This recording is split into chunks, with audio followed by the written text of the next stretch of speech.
వాళ్ళు తీసుకెళ్తూ ఉంటే నువ్వేం మాట్లాడవేంటి? లాయర్గా నువ్వు చేయగలిగింది ఏదో చెయ్యి. సారీ డాడ్, ఈ విషయంలో నేనేమి చేయలేను. ఎందుకంటే జరిగింది తప్పో ఒప్పో నాకు తెలియదు.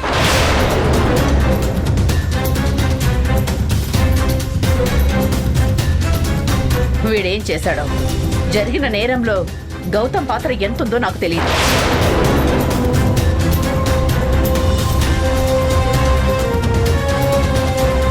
ఏమీ లేకుండా, ఏం ఆధారాలు లేకుండా నేనేం మాట్లాడలేను.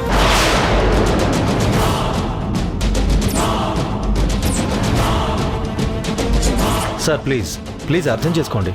డిస్కషన్స్ పెట్టి టైం వేస్ట్ చేయకండి. మీకు రూల్స్ అండ్ ప్రొసీజర్స్ బాగా తెలుసు. మీరే ఇలా చేయడం కరెక్ట్ కాదు సార్. ప్లీజ్ రండి, ప్లీజ్ కోఆపరేట్ సార్. రే ఏంట్రా? ఏం కాదమ్మా.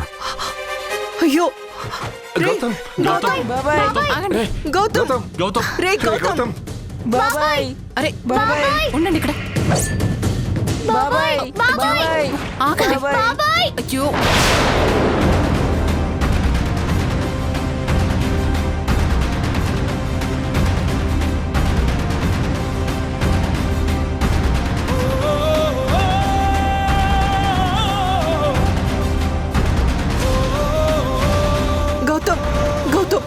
వద్దురా, వెళ్ళొద్దురా గౌతమ్.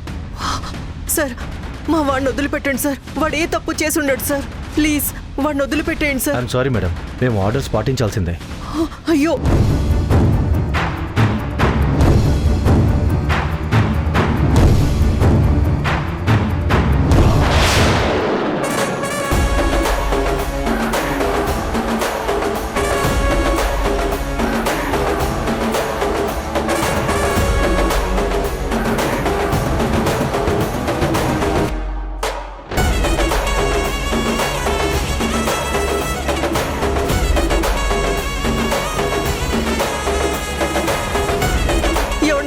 ఏమైనా మాట్లాడండి. మృణాల్ని. సార్ సార్ ఆగండి గౌతమ్ గారు.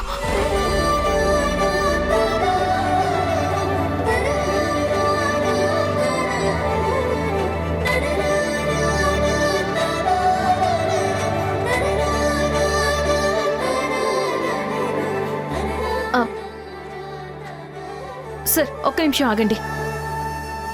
మీరు ఇక్కడికి వస్తారని నాకు తెలుసు. ఇదిగోండి బెయిల్ పేపర్స్.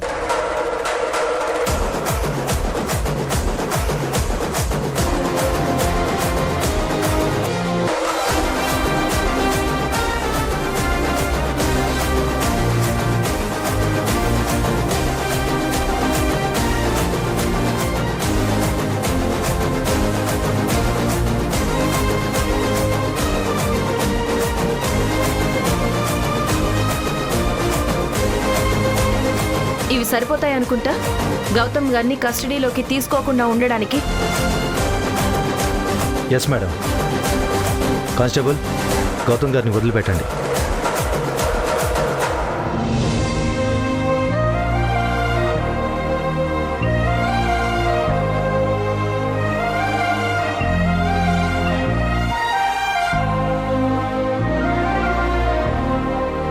సరే పద లోపలికి వెళ్దాం. నేనెంత కంగారు పడ్డానో తెలుసా? రా ముందు లోపలికి రా. రా స్వీటీ, వంశీ మీరు ఆడవకండి. ఇదిగో చూడండి మీ బాబాయ్ వచ్చేసాడు.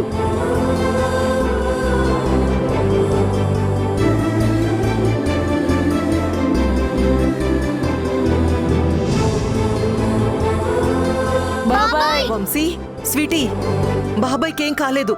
మీ బాబాయ్కి ఏం కాలేదు. బెయిల్ వచ్చేసింది కదా. ఇంకెవ్వరు బాబాయ్ని తీసుకెళ్లరు. Thank you Jhansi. నీకు ఫోన్ చేద్దాం అనుకున్నాను, కానీ చేసే అవకాశం ఇవ్వలేదు. నువ్వు టైంకి రాకపోయి ఉంటే నేను దోషిలాగా స్టేషన్కి వెళ్లాల్సి వచ్చేది. నాకు తెలుసు వాళ్ళు ఇక్కడికే వస్తారని నేను ఊహించాను. అందుకే టైంకి రాగలిగాను. అవునా? వాళ్ళు ఎక్కడికి వస్తారని నీకెలా తెలుసు? రాణికి నేను కాల్ చేసినప్పుడు చెప్పింది. ముందు రాణి వాళ్ళ ఇంటికి వెళ్ళి తర్వాత ఇక్కడికి వచ్చారు.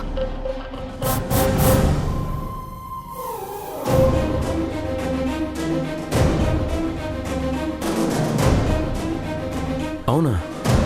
అయినా నేను అక్కడ ఉన్నట్టు వాళ్ళకెలా తెలిసింది?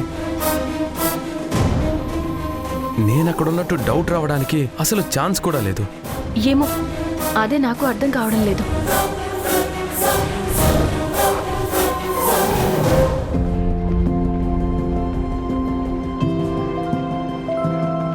బాబాయ్ బాబాయ్ నువ్వు వచ్చేసావా? నిన్ను పోలీస్ అంకుల్ తీసుకెళ్తుంటే మాకు చాలా భయం వేసింది బాబాయ్. అవును బాబాయ్, నాకు కూడా చాలా భయం వేసింది. పోలీస్ అంకుల్ మళ్ళీ వస్తాడా? నేను తీసుకెళ్తాడా? చెప్పు బాబాయ్.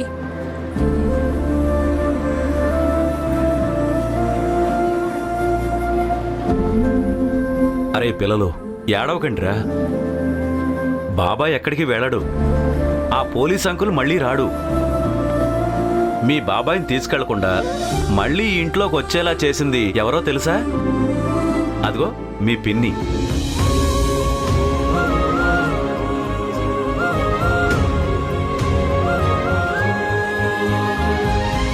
మీ పిన్ని హెల్ప్ చేసింది కాబట్టే ఇంకా ఆ పోలీస్ అంకుల్ మీ బాబాయ్ని తీసుకెళ్ళడు. అవునా? నిజంగానా? అవునానా, నిజంగానే. బాబాయ్కి హెల్ప్ చేసింది. బాబాయ్కి హెల్ప్ చేసినందుకు మీ పిన్నికి థ్యాంక్స్ చెప్పండి. థ్యాంక్ యూ పిన్ని. థ్యాంక్ యూ పిన్ని. బాబాయ్ని పోలీస్ అంకుల్ తీసుకెళ్లకుండా హెల్ప్ చేశావు. లవ్ యూ పిన్ని.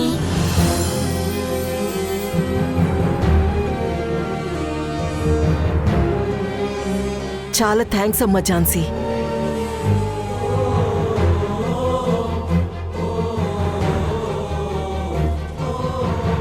నిజానికి పిల్లలు కాదు, మేమందరం నీకు థ్యాంక్స్ చెప్పాలి.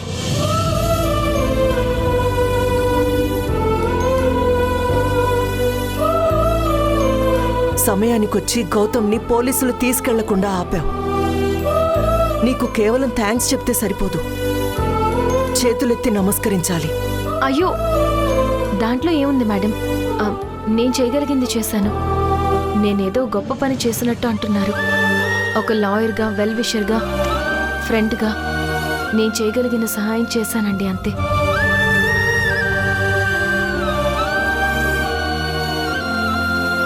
లేదమ్మా, నువ్వు చేసిన పనిని బాధ్యతగా నువ్వు భావించుండొచ్చు, కానీ అది మాకు చాలా పెద్ద విషయం.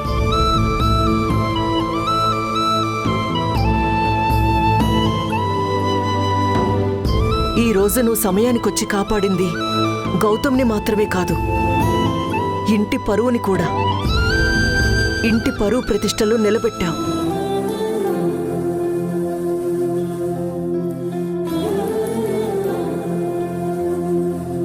నాన్న గౌతమ్, అసలేం జరుగుతుందిరా? ముందు సస్పెండ్ చేశారు, ఇప్పుడు నువ్వేదో తప్పు చేసినట్టు ఇంట్రాగేషన్ అంటూ, అరెస్ట్ అంటూ పోలీసులు ఇంటికొచ్చారు. అసలేం జరుగుతుందో ఏం అర్థం కావట్లేదు గౌతమ్. నువ్వైనా చెప్పరా?